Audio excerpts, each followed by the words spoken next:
It's 8:30. Good morning. I'm Ian Crouch with Hunter News. A Lake Macquarie man is due to face court next month accused of making a death threat against Police Minister David Elliott. Police from the Fixated Persons Unit launched an investigation after the alleged death threat was made on Facebook at the weekend.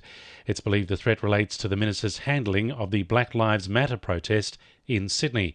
Detectives arrested a 25-year-old man at his Belmont home yesterday, where it's alleged cannabis, 2 gel blasters and ammunition were also found. He's been charged with using a carriage service to threaten to kill, as well as drugs and firearms offences. Newcastle MPs are calling on the state government to prioritise infrastructure funding for the Hunter region. The calls come after the government announced a $3 billion package to invest in regional infrastructure.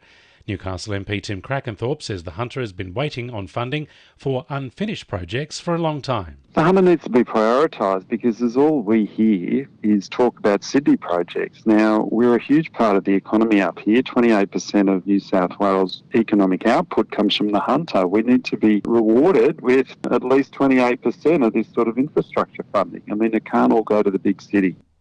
Australia Post workers are meeting at the Warrabrook Delivery Centre amid fears the federal government is about to slash the number of posties by 25%. The Communications Workers Union says plans to drastically cut delivery schedules will have a major impact on regional areas like the Hunter. The union believes the changes will see 1 in 4 posties made redundant, putting further stress on delivery schedules. However, Australia Post denies any changes will lead to forced redundancies.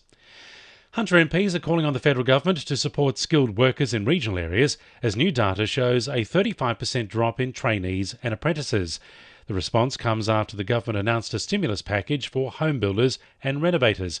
But Patterson MP Meryl Swanson says we need workers to build the homes first. And we have a whole group of young people taking up training.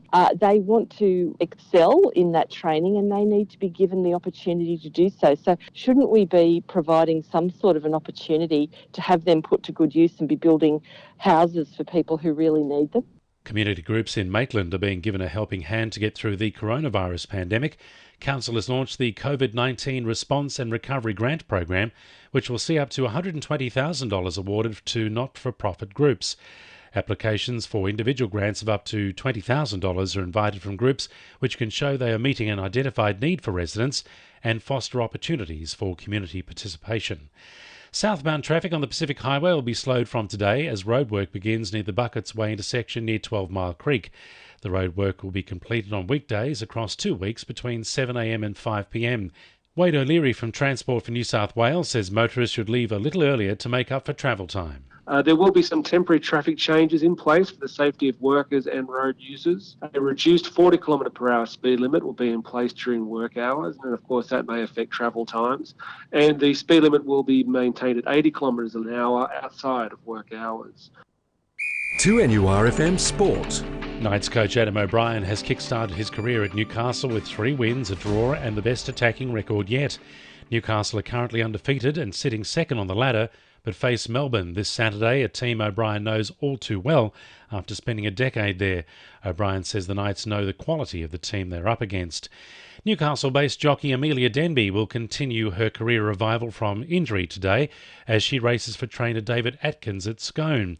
Denby hopes to come out front with 2 wins on Dr. Cooper in race 2 and Arminda in race 7 to thank Atkins for giving her a chance. The 30-year-old says she's grateful for his support. And Charlestown Azzurri will head into a revised Northern NPL next month with the loss of striker Scott Smith after a mountain bike fall on Sunday. And the winning numbers in Monday Lotto are 20, 44, 39, 4, 8 and 18, and the supplementaries are 23 and 33. 2NURFM News Time, 26 to 9.